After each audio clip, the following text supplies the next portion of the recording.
Assalamualaikum warahmatullahi wabarakatuh. Halo anak-anakku yang hebat, gimana kabar kalian pagi ini? Semoga kita semua sehat-sehat ya, dan tetap semangat belajar. Nah anak-anakku, hari ini kita akan belajar matematika tentang FPB dan KPK.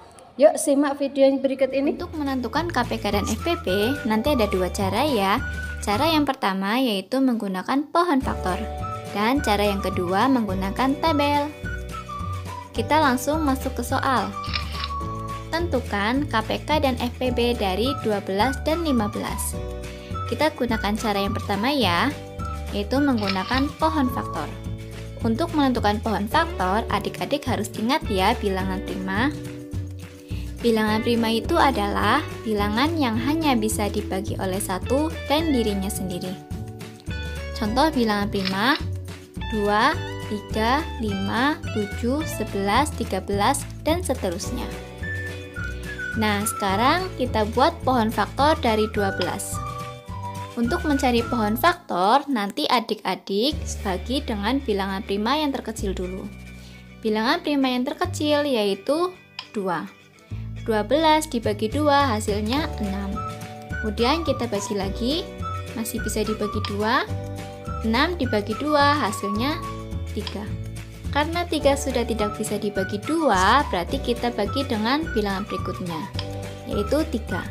3 dibagi 3 hasilnya 1. Nah, kita lanjut mencari pohon faktor dari 15. 15 tidak bisa dibagi 2 ya, berarti langsung kita bagi 3. 15 dibagi 3 hasilnya 5. Kemudian kita bagi dengan 5 dibagi 5 hasilnya 1. Nah, setelah kita menentukan pohon faktor dari 12 dan 15, langkah berikutnya kita cari faktorisasi prima dari 12 dan 15. Adik-adik perhatikan pohon faktor 12. 12 itu bisa dibagi oleh 2, 2, dan 3. Berarti faktorisasi prima dari 12 yaitu 2 dikali 2 dikalikan 3. Atau bisa kita tulis 2 pangkat 2 kali 3. Nah, sekarang kita lihat pohon faktor yang 15. 15 itu bisa dibagi oleh 3 dan 5. Berarti faktorisasi dari 15 yaitu 3 dikali 5. Nah, setelah kita menentukan faktorisasinya, sekarang kita mencari FPB dan KPK-nya. Untuk mencari FPB, berarti kita cari faktor yang sama dan pangkatnya terkecil. Sekarang adik-adik perhatikan, faktor yang sama dari 12 dan 15 yaitu hanya 3. Dan pangkatnya ternyata sama-sama 1 ya. Berarti kita ambil salah satu saja. Nah, berarti FPB dari 12 dan 15 yaitu 3. Nah, berikutnya kita cari KPK-nya. Untuk mencari KPK, berarti kita kalikan semua faktor dan ambil pangkat yang terbesar. Berarti KPK dari 12 dan 15 yaitu 2 pangkat 2 dikali 3 dikali 5. Hasilnya 60. Nah, setelah kita cari KPK dan FPB menggunakan pohon faktor, sekarang kita lanjut ke cara yang kedua, yaitu menggunakan tabel. Kita lanjut cara yang kedua, yaitu mencari KPK dan FPB menggunakan tabel. Soal yang kakak gunakan masih sama.